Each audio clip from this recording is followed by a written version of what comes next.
സാറേ, ഇന്ന് ട്രംപ് അധികാരമേൽക്കുകയാണ്. എല്ലാവരും ഉറ്റുനോക്കുന്നത് ഇന്ത്യയുമായുള്ള എങ്ങനെയാണ് ട്രംപിന്റെ ബന്ധമെന്ന്.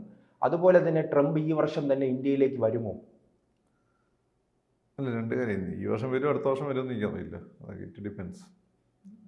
പേഴ്സണലായിട്ടുള്ള ആദ്യത്തെ വിസിറ്റ് ഏത് രാജ്യത്തേക്കാണെന്നുള്ളത് പൊതുവെ നിർണായകമാണ്. ആ രാജ്യത്തിന് പ്രത്യേക താല്പര്യം ഉണ്ടാവും. അപ്പം അമേരിക്കൻ പ്രസിഡന്റുമാരെ പൊതുവെ ആദ്യത്തെ വിസിറ്റ് ഇന്ത്യയിലേക്ക് തരാറില്ല. ഒരു കാലത്ത് ആരും വരാതെ പോലും ഇല്ലായിരുന്നു. പിന്നെ ക്ലിൻ്റനാണത് മാറ്റി മറിച്ചത്. അപ്പം ഇതിപ്പം ഇന്ത്യയുമായിട്ടുള്ള ബന്ധമാണ് ഇമ്പോർട്ടൻറ്റ്. ഒരു കാര്യം ഉറപ്പിക്കാൻ, he is not an enemy of India. നമ്മുടെ ശത്രുവല്ല അങ്ങേര്. അക്കാര്യത്തിൽ നമുക്ക് ആശ്വസിക്കാം. കാരണം പല അമേരിക്കൻ പ്രസിഡന്റുമാർ, റിച്ചാർഡ് റീഗൻ, അങ്ങനെ പലരും ഇന്ത്യക്കെതിരെ എഴുതും. ബൈഡൻ പോലും ചില വിഷയങ്ങളിൽ ഉള്ളിൽ കൂടെ ഇന്ത്യക്കെതിരെ എഴുതും. ഇങ്ങനെ പോകുമ്പോൾ ഉണ്ടായിരുന്നു. പക്ഷേ ട്രംപ് ഇന്ത്യക്കെതിരല്ല എന്നാണ് സോഫാ നമ്മൾ മനസ്സിലാക്കേണ്ടത്. അപ്പോൾ അന്താരാഷ്ട്ര രംഗത്ത് എന്തെങ്കിലും പ്രോബ്ലംസ് ഒക്കെ വരുന്ന സമയത്ത് മൂപ്പർ ഇന്ത്യക്ക് അനുകൂലമായി നിൽക്കാൻ സാധ്യതയുണ്ട്.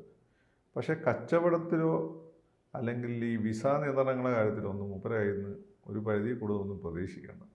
കാരണം അങ്ങേരെ അമേരിക്കയിൽ പ്രസിഡൻ്റ് ആയത് തന്നെ അമേരിക്കയിലെ വെള്ളക്കാരായിട്ടുള്ള തൊഴിലാളി വർഗത്തിൻ്റെ പ്രശ്നങ്ങൾ അങ്ങനെ അഡ്രസ്സ് ചെയ്തു എന്നുള്ളതാണ്. കാരണം അവർക്ക് ജോലിയില്ലാത്ത അവസ്ഥ വന്നു. മറ്റ് രാജ്യങ്ങളുടെ കുടിയേറ്റക്കാർ ചീപ്പ് ലേബർ പ്രൊവൈഡ് ചെയ്തു. രണ്ടാമത്തെ കാര്യം, വൻതോതിൽ അവിടെയുള്ള ജോലികൾ ഇന്ത്യ ഉൾപ്പെടെയുള്ള രാജ്യങ്ങൾ സബ് കോൺട്രാക്റ്റ് കൊടുത്തു. അങ്ങനെയും തൊഴിലവസരങ്ങൾ അവിടെ നഷ്ടപ്പെട്ടു. ഇതിനിടയ്ക്കാണ് സബ്പ്രൈം ക്രൈസിസ് വരുന്നത്.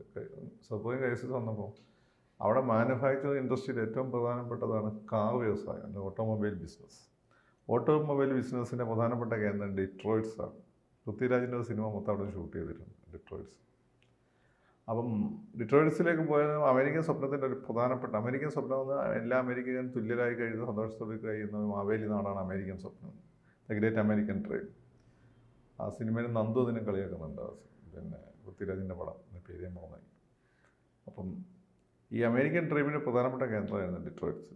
ഡിട്രോയിറ്റ്സ് പോയി കഴിഞ്ഞാൽ നിങ്ങൾ ജോലി കിട്ടും, ഏതെങ്കിലും ഒരു കമ്പനി, നല്ല സാധനം. അപ്പം എൻ്റെ ഒരു സുഹൃത്ത് ഡിട്രോയിറ്റ്സിനുണ്ട്. അങ്ങനെ അവിടെ ഉപയോഗിക്കുന്ന ഏറ്റവും പുതിയ BMW കാറുക. അങ്ങനെ എനിക്ക് ഓഡി കമ്പനിയിലെ ഒരു ചെറിയ ജോലി ചെയ്യുന്ന ആളാണ്. അപ്പോൾ ഞാൻ എന്താ ഓഡി വണ്ടി മേടിക്കാത്തതാണ്, ഓഡീനെ കണ്ട നല്ല BMW. അപ്പോൾ അങ്ങനെയുള്ള സ്ഥലമാണ്. പക്ഷേ അവിടെ ഈ സബ്പ്രൈം ക്രൈസിസ് വന്നാൽ പല കമ്പനികളും അടച്ചുപൂട്ടി. ഓപ്പൽ കമ്പനി അടച്ചുപൂട്ടി. അതുപോലെ തന്നെ ജനറൽ മോട്ടോർ ഹംവി വണ്ടിയുടെ നിർമ്മാണം നിർത്തി. ഒരുപാട് തൊഴിലാളികൾ പിരിച്ചുവിട്ടു. അങ്ങനെയുള്ള ഒരുപാട് പ്രശ്നങ്ങളുണ്ടായി. ഈ പ്രശ്നങ്ങൾ ഏറ്റവും കൂടുതൽ എഫക്റ്റഡ് ആയത് അവിടെയുള്ള വൈറ്റ് ലേബർ ക്ലാസ്സാണ്.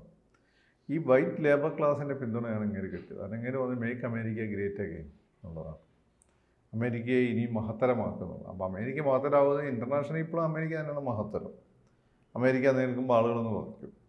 പക്ഷേ ഇന്ത്യയിൽ ഈ അമേരിക്ക അങ്ങനെയല്ല. ഇപ്പോൾ 80കളിലും 90കളിലൊക്കെ അമേരിക്ക എന്ന് വെച്ചാൽ അമേരിക്ക ഒരു ഏതാണ്ടൊരു മാവേലി നാട് പോലെ ഉയർന്ന രാജ്യമായി. കാരണം ഇഷ്ടം പോലെ GDP ഗ്രോത്തും എല്ലാം ഉയർന്ന രീതിയിലാണ്. അതിൻ്റെ ഗുണം ജനങ്ങൾ കിട്ടി, പെർ ക്യാപിറ്റ ഉയർന്ന രീതിയിലാണ്. അപ്പോൾ പൊതുവെ ഹാപ്പിനെസ് ഉണ്ടായിരുന്ന പ്രദേശം. ആ അമേരിക്ക ഇപ്പോൾ താങ്ങാൻ പറ്റുന്നുണ്ട്.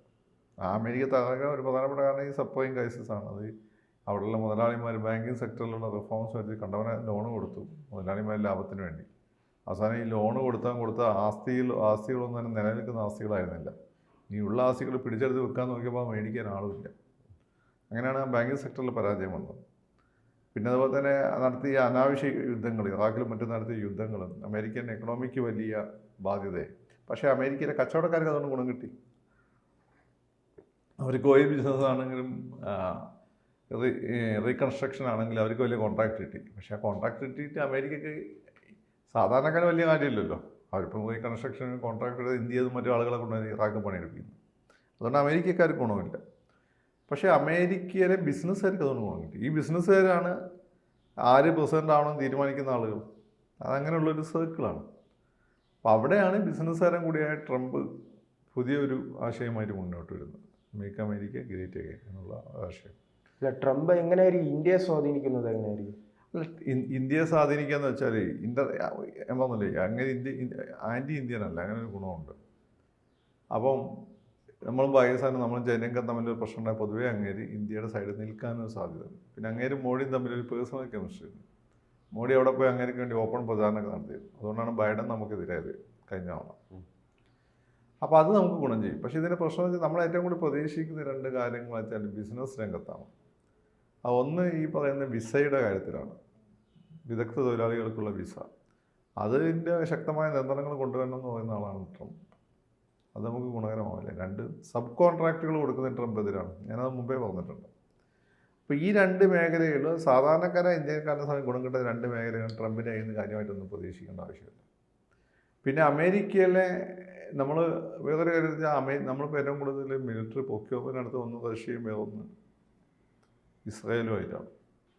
അപ്പോൾ കൂടുതൽ അമേരിക്കൻ ഉപകരണങ്ങൾ മേടിക്കാനുള്ള പ്രഷർ നമ്മുടെ മേലുണ്ടാവും.